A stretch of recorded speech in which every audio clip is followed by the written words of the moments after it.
Okay, Walking in Love, part two. This will be uh, reading in 1 Peter 2:21. That's 1 Peter 2:21. Make sure the volume's up high enough. You can hear me. For to this you were called, because Christ also suffered for us, leaving us an example that you should follow his steps. Who committed no sin, nor was guile found in his mouth. Who, when he was reviled, did not revile in return. When he suffered, he did not threaten, but committed himself to him and judged righteously. And in Ephesians chapter 5, verse 1.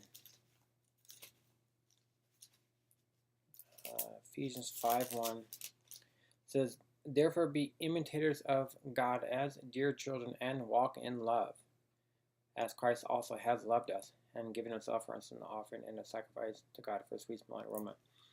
So, two different times in the Bible here, First Peter and then Paul, they tell us to walk in love, and they tell us to walk as Christ did. Peter says, "Walk and follow in his footsteps." We're commanded to walk in the footsteps of Christ. And Paul says, "Walk in love as Christ, has loved us," etc., etc. So here we are told to walk as Christ walked. If the Lord didn't think we can do it, he wouldn't have put it in his word and said to do it. So, in other words, if they're saying to do it, that means it's possible that we can do it. We can walk in the footsteps of Christ. We can put on the character of Christ and walk like Christ did. The Bible tells us to do it, so we can do it. We can overcome. The Holy Spirit is willing. He is there, and he's ready to teach and to lead every one of us into a walk of faith like Christ walked. Jesus gave very little thought for himself. He did everything that his Father wanted him to do. In this particular case, it was God's will for him to walk all around and just spread the gospel and teach the gospel and everything like that. And today, God is calling some people to do that. He's calling other people to be, prayer warriors. Some people to be apostles, prophets, etc., etc. But at any rate, it does not take a degree. It does not take any kind of great knowledge in the Bible. It's great if you're seeking revelation, if that's what you believe God has called you to do. But to walk like Christ walked, we're commanded to walk like Christ walked. And this does not require anything other than simply a relationship with God. It requires a relationship with the Holy Spirit. To walk with the Spirit, to learn to hear from God. Doesn't matter how much money you have. Doesn't matter who you are, where you come from. None of that stuff matters. Every person on the face of the planet has the has the option to walk with God like this. And those of us who live in a country like America, where we have cable and we have the gospel can be preached freely, we're doubly accountable. We have our accountability is double that of anybody else, and especially in countries that are not so blessed. We are going to give an account for our actions, for everything that we do, because we hear the gospel everywhere in America. It's everywhere. You just can't go anywhere without it. Bibles are free. You turn on TV, the preacher is right there on regular cable. You don't even have to get a church channel, and they're still there. You hear it on the radio. You see messages on the highway, billboard signs, all that stuff. It's there. We are 100% accountable for all of our actions. And being that that's the case,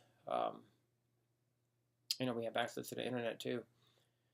We really have no excuse whatsoever to not be a seeker and to be totally desiring to walk with Christ every day. I mean, to really walk with Christ, to walk in his footsteps. I don't think I've ever heard a preacher, if I did, I don't think I remember. I don't think I ever heard a preacher who said that we are called to walk in the footsteps of Christ or to walk in his steps. That's a huge calling and a huge responsibility. It's not easy to do. Walking in the footsteps of Christ, because the life that he lived was very, very different from the things that we see today. You understand, we have our jobs and we have to go do this and do that, and we're raising our kids. But even though you have all that stuff, you're still called to walk in the footsteps of Christ. No matter who you are, like I said, your social status has nothing to do with it. It doesn't matter if you're a homeless person on the street. You still have you still have the ability to walk in the footsteps of Christ. It might be easier if you are a homeless person. I just say that because there's less peer pressure there, probably. People who are in the corporate world and the big world, and they started as Christians, but then they get so prosperous that they just kind of forget God and things like that. And then if they were to grow a conscience, they would be causing a lot of people a lot of heartache, and the people would hate them and everything like that. Just for telling the truth or being honest. So as you get higher up in the ranks, it can, and if you start forgetting God, you're gonna have to give up a whole lot. But it would be to your benefit to give up everything to follow Christ if you think that perhaps you have gotten off track, or that if you have stopped walking in love, or if you started lying, or if you started making so much money that you're making money for everybody in the company, you're doing so good, but it turns out that you're falsifying documents or something like that. It would do you a lot of good to turn it around and get back on track with God.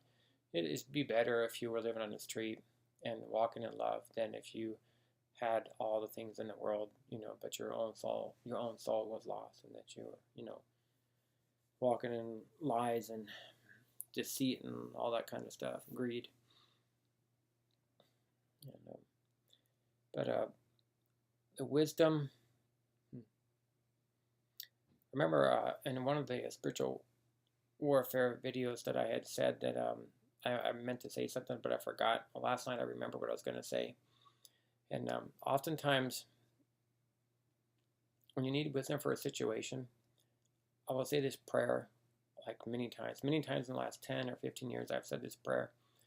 I would just simply say from my heart, I would say, Lord, if you were in my shoes right now, what would you do?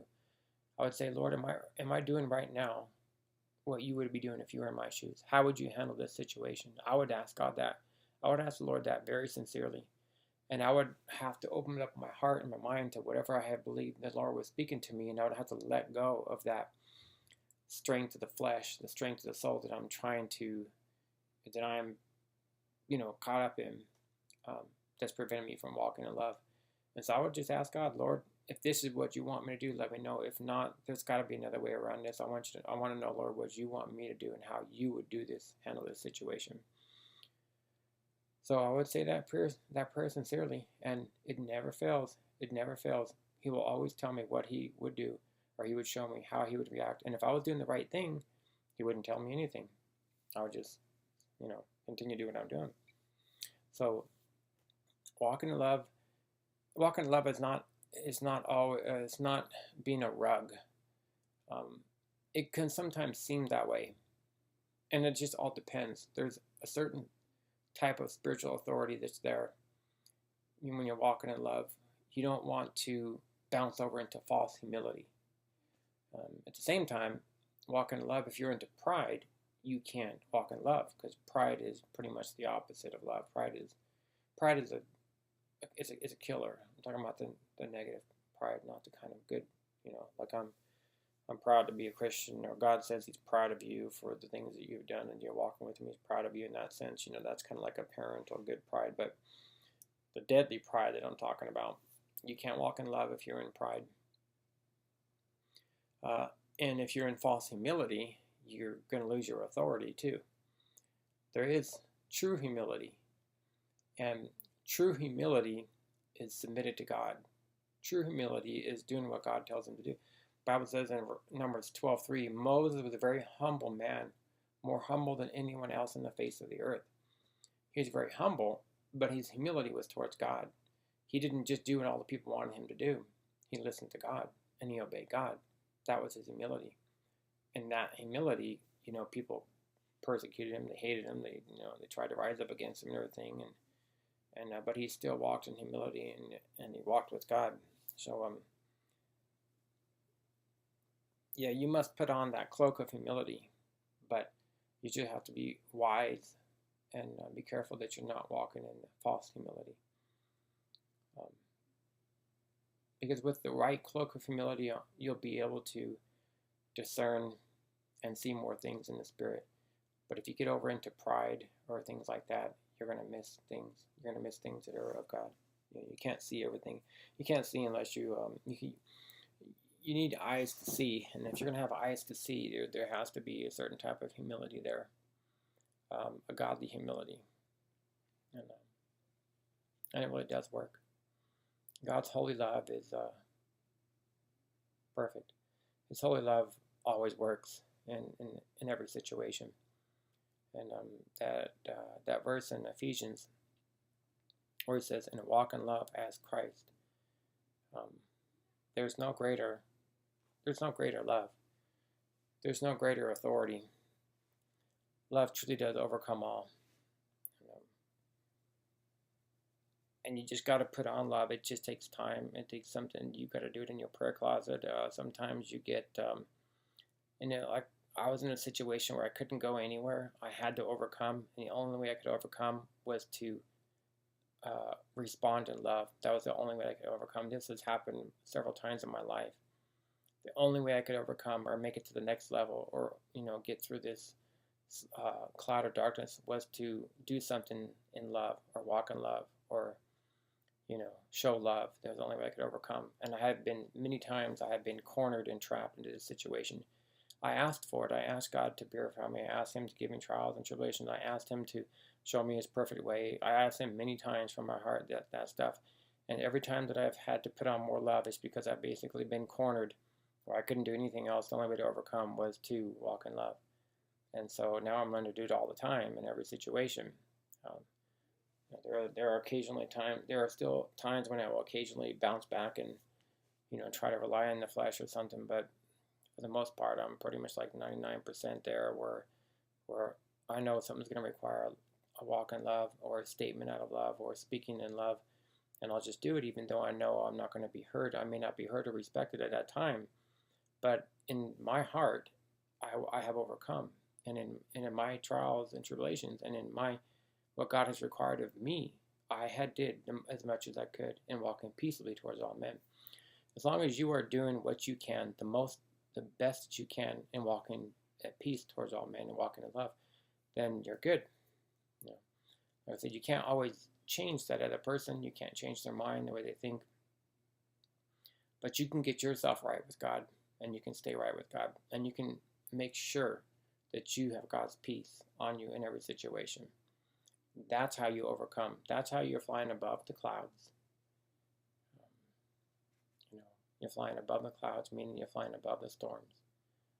You walk in love, and walking in love does not mean you're always caring about everybody's feelings. You're not always doing what everybody wants you to do, because I'll have to talk about that in the next one, because you can't always run around trying to please everybody else. Walking in love does not entail that. Walking in love entails pleasing God and doing God's perfect will. God's perfect will is usually not what man sees as being perfect. Man does not see as God sees. So, but I'll talk about that next time. God bless you.